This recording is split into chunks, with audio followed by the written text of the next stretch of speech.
गांव की जुगाड़ू बहू। गांव में पली बड़ी सुमित्रा की शादी शहर में रहने वाले अर्जुन से हो जाती है। सुमित्रा अपने पति अर्जुन और सास हेमलता के साथ खुशी खुशी रहती है। गरीबी में पली बड़ी सुमित्रा एक जुगाड़ू लड़की थी और हर काम में उसके जुगाड़ लगाने से उसकी सास बड़ी परेशान थी। एक दिन हेमलता अपनी बहू सुमित्रा से कहती है, बहू देख तो मैं बाजार गई थी तो ये तकिए के नए कवर लाई हूँ। वो क्या है ना, पुराने वाले फट गए थे। सुमित्रा कहती है, जानती हूँ माँ जी, इसीलिए मैंने पुराने रखे सभी कवर को जोड़कर नया कवर बना दिया। हेमलता जी माथा चढ़ाते हुए बोली, ओह अच्छा, मैं तो भूल ही गई थी, मेरी बहू तो जुगाड़ू है। वो हर चीज में कोई ना कोई जुगाड़ लगा ही लेती है। अच्छा, अब इन नए कवर को अलमारी में रख दें, कोई मेहमान आएगा तब निकाल लेंगे। ऐसे ही कुछ दिन बीत जाते हैं। फिर एक रोज हेमलता और अर्जुन डिनर करने के लिए बैठे होते हैं। सुमित्रा गर्मा गर्म रोटी पकाकर उन्हें खिला रही होती है। लेकिन थोड़ा वक्त बीत जाता है तो सुमित्रा रोटी लेकर नहीं आती। तब अर्जुन उसे आवाज देते हुए कहता है, अरे सुमित्रा, कहाँ रह गई? जल्दी रोटी लाओ ना, मेरी रोटी खत्म हो गई है। उधर रसोई में रोटी पका रही सुमित्रा सोचती है, हे भगवान, इस गैस सिलेंडर को भी अभी खत्म होना था। उधर माँ जी और अर्जुन जी रोटी का वेट कर रहे हैं। अब यूं आधे पेट उन्हें उठाना सही नहीं रहेगा। सोच सुमित्रा सोच, अपना ही कोई जुगाड़ सोच फिर से। इतना खुद से कहती हुई सुमित्रा छत पर रखी कुछ लकड़ियां ले आती है। फिर 4 ईंटों का चूल्हा बनाकर उसमें रोटी सेकती है और फिर गर्मा गर्म रोटी पकाकर सबको खाने को देती है। फिर अगले दिन सुबह हेमलता अपनी बहू की मदद के लिए रसोई घर में जाती है तो देखती है कि उसकी बहू बर्तन राख से धो रही होती है।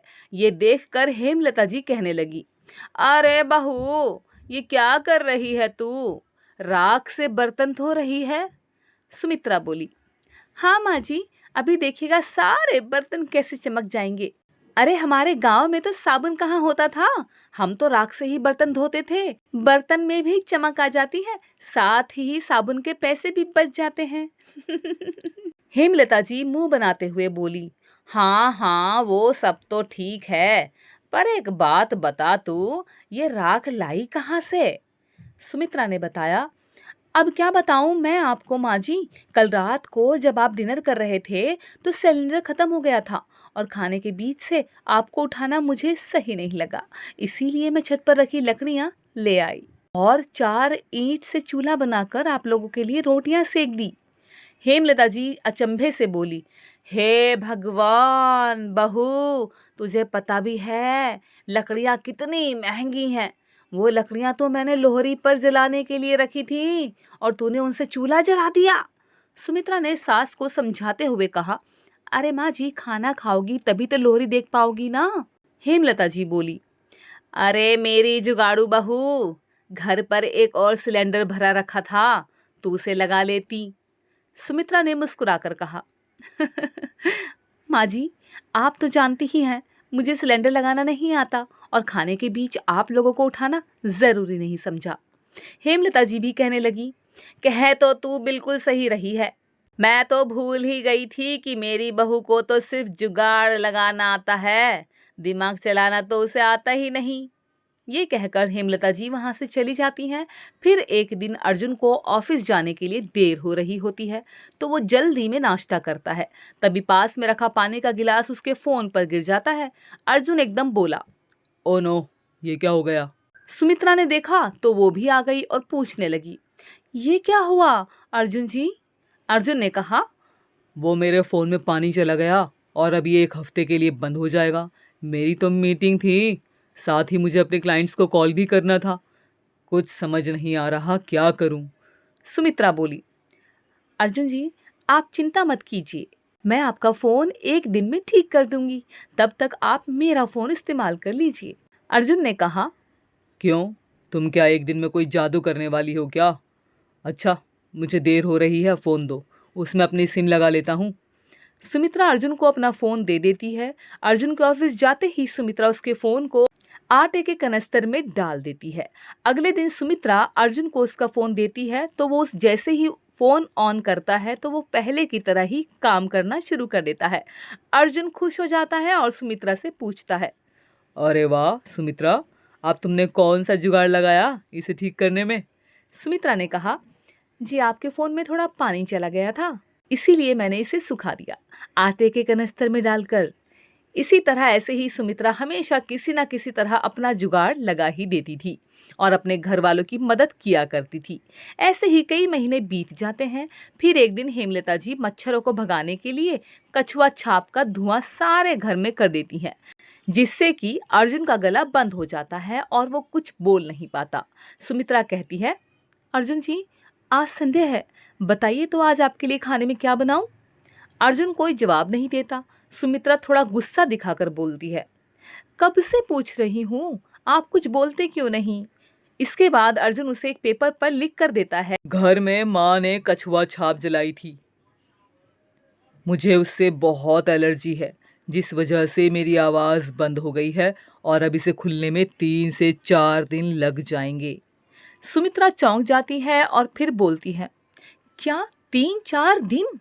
आप देखिए मैं आपका गला एक दिन में कैसे ठीक कर देती हूँ। मैं काढ़ा बनाकर लाती हूँ, उसे आप दिन में 2 से 3 बार पीजिएगा तो जल्दी ठीक हो जाएंगे। ये कहकर सुमित्रा किचन में काढ़ा बनाने चली जाती है। दूसरी तरफ हेमलता जी को याद आ जाता है कि उसके बेटे को तो इस धुएं से एलर्जी है। हेमलता जी कहती हैं, हे राम, आज मेरे बेटे को मेरी भूल की वजह से काढ़ा पीना पड़ेगा। वो किचन में जाती हैं और सुमित्रा से कहती हैं, अरे बहू, ये तू क्या कर रही है? अर्जुन को जब तक डॉक्टर की दवाई दिलवा कर नहीं लाएंगे वो ठीक नहीं होगा। तुम्हारा ये काढ़ा किसी काम का नहीं है। सुमित्रा बोली, माँ जी ये काढ़ा बहुत ही कमाल की चीज़ है, आप बस मुझे एक दिन का वक्त दो। अगर एक दिन में इनकी आवाज़ वापस नहीं आती तो फिर हम इन्हें डॉक्टर के पास ले जाएंगे। हेमलता के लाख समझाने के बावजूद भी सुमित्रा उसकी एक नहीं सुनती और अपने पति अर्जुन को दिन में 2 से 3 बार काढ़ा बनाकर पिलाती है। अगली सुबह जब अर्जुन सोकर उठता है तो उसकी आवाज़ वापस आ चुकी होती है। अरे वाह, क्या कमाल है सुमित्रा तुम्हारे जुगाड़ में, इतनी जल्दी तो मैं डॉक्टर की दवाई से भी ठीक नहीं हो पाता, कितनी जल्दी इस काढ़े से हो गया। अर्जुन खुश हो जाता है और माँ से कहता है, माँ देखा तुमने, सुमित्रा के जुगाड़ का कमाल है। हेमलता जी बोली, हाँ बेटा तू सही कह रहा है, तेरी आवाज़ तो पहले की तरह ही ठीक हो गई, मानना पड़ेगा बहू के जुगाड़ को। ये इस बार भी काम आ ही गया, अब तो मुझे बहू के जुगाड़ पर पूरा भरोसा हो गया है, ये हमें हमेशा से ही फल ही देता है। सुमित्रा उनकी बातें किचन में खड़ी सुन रही थी और वहीं से ही बोलती है, तो मान गए ना आप लोग मेरे जुगाड़ को कि ये कोई नुकसान नहीं देता और हमेशा सही वक्त पर काम आता है। हेमलता जी भी हंसते हुए कहती हैं, हाँ हाँ मेरी जुगाड़ू बहू। ये कहते ही सभी जोर जोर से हंसने लगते हैं। दोस्तों ये थी एक जुगाड़ू बहू की कहानी जो अपने घर वालों को हर चीज़ के लिए कुछ ना कुछ जुगाड़ करके उनका काम कर देती थी। अब मैं आपको सुनाती हूँ एक छोटे कपड़े वाली बहू की कहानी। बहुत ही ज़्यादा मज़ेदार है, पूरी कहानी ज़रूर से सुनिएगा। आईने के सामने खड़ी होकर टीना तैयार हो रही थी। उसने मिनी ड्रेस पहन रखी थी, लाल रंग के लिपस्टिक और आंखों में काजल लगाकर वो बहुत ही सुंदर दिख रही थी। उसने बाल में अच्छे से जूड़ा भी बनाया था। अपनी खूबसूरती को आईने में निहारते हुए वो गालों में पाउडर लगा रही थी। थोड़ा टचअप और कर लेती हूँ, शादी में जाना है, मेकअप तो थोड़ा हैवी होना ही चाहिए ना, तभी तो लोगों की नज़र दूल्हा दुल्हन के अलावा मुझ पर भी पड़ेगी। कुछ देर बाद वो पूरी तरह तैयार हो गई, लेकिन उसे डियो नहीं मिल रहा था। उसने इधर उधर देखा लेकिन डियो नहीं दिखा। ओह, ये डियो कहाँ चला गया, यहीं तो रखा था, वो अमित से पूछती है। उसके बाद उसने ऊंची हील वाली सैंडल पहनी और खटखट करती हुई ड्राइंग रूम में आई, जहां उसका हस्बैंड अमित मोबाइल में गेम खेल रहा था। टीना अमित से पूछती है, अमित तुमने मेरा डियो देखा है क्या? लेकिन अमित मोबाइल गेम में इतना व्यस्त था कि उसने अपनी वाइफ की बात सुनी ही नहीं। एक दो बार टीना ने फिर से अमित से वही बात पूछी, लेकिन वो तो मोबाइल गेम में पूरी तरह घुसा हुआ था। ये देखकर टीना को गुस्सा आ गया और वो अमित के पास गई और उसके हाथ से उसका मोबाइल छीन लिया। अमित बोला, अरे ये तुम क्या कर रही हो? ये बोलकर उसने जैसे ही अपनी पत्नी की ओर देखा, वो देखता ही रह गया। कुछ देर टीना भी उसे घूरते हुए देखती रही और फिर टीना ने कहा, क्या बात है, तुम मुझे ऐसे घूर कर क्यों देख रहे हो? पहले तुमने मुझे कभी देखा नहीं है क्या? अमित ने पूछा। तुम ये पहनकर जा रही हो शादी में, इस मिनी स्कर्ट में? टीना कंधे ऊंचे करते हुए बोली। क्यों, कुछ खराबी है क्या इसमें? अमित ने कहा। अरे नहीं नहीं, खराबी नहीं है, लेकिन तुम्हें पता है ना कि कितनी ठंड है बाहर। हर दिन न्यूज़ में ठंड के कहर की खबर छप रही है। अगर तुम ऐसी ड्रेस में जाओगी तो लोग क्या कहेंगे? टीना बोली। शादी के पहले तो तुम बड़े मॉडर्न बनते थे, शादी के बाद तुम भी टिपिकल मर्द हो गए हो। अरे लोग क्या कहेंगे, ये सोचकर मैं कपड़े पहनना छोड़ दूं? अजी सुनो, मुझे नहीं जाना तुम्हारे साथ शादी में, तुम ही जाओ अकेले। ये कहकर टीना गुस्से में अपने कमरे में जाने लगी तो अमित ने उसका हाथ पकड़ लिया। टीना गुस्से से बोली, छोड़ो छोड़ो मेरा हाथ।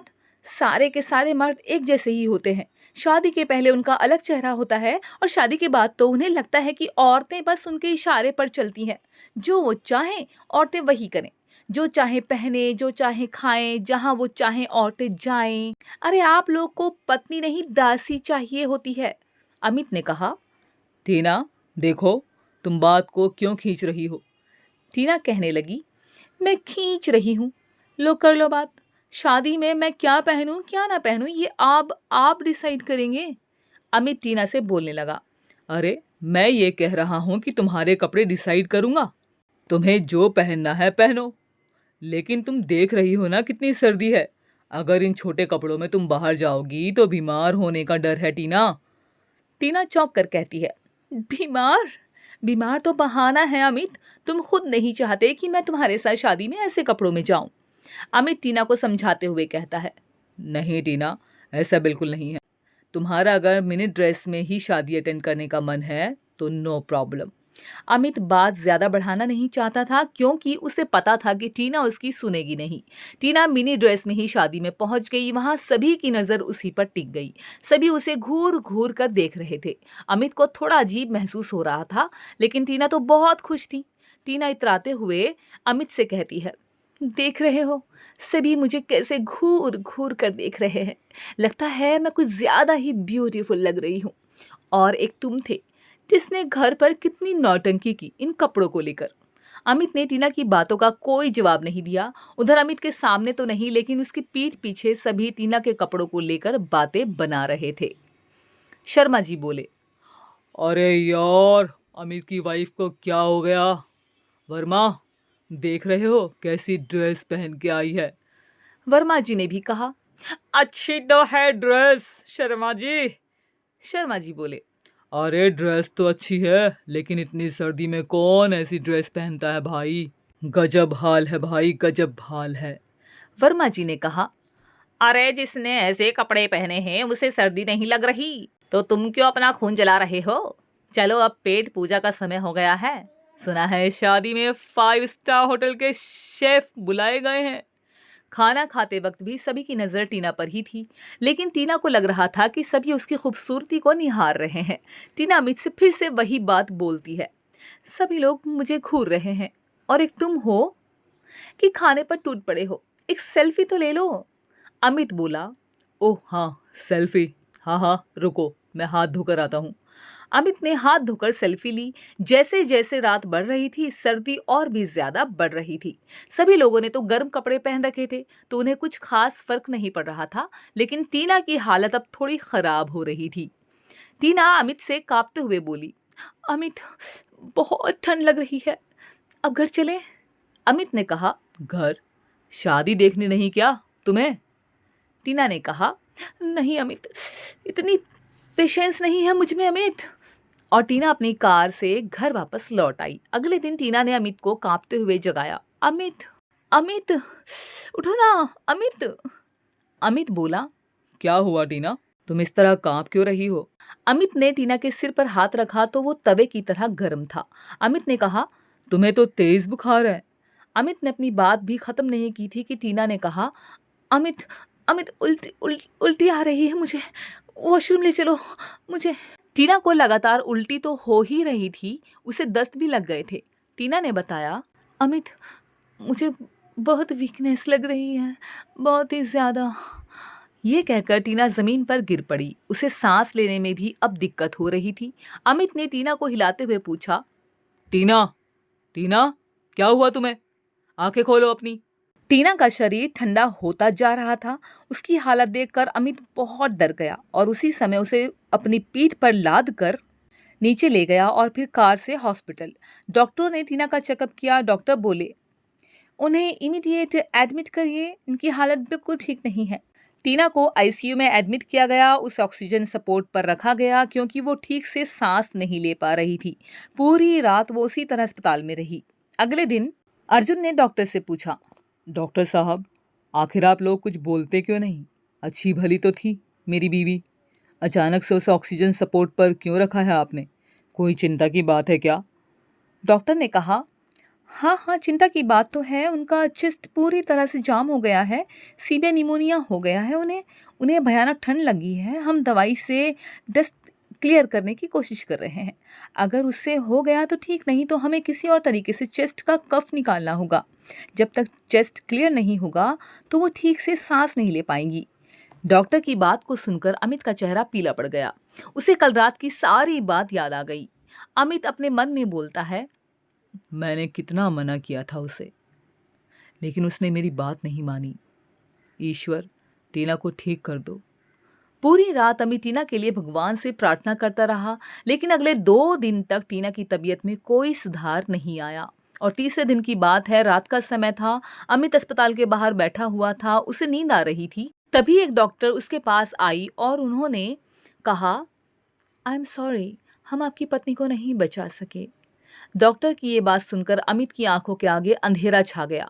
वो भागा भागा आईसीयू में गया और वहां जाकर उसकी सांसें थम सी गई। सफेद कपड़ों में लिपटी उसकी टीना शान से लेटी हुई थी।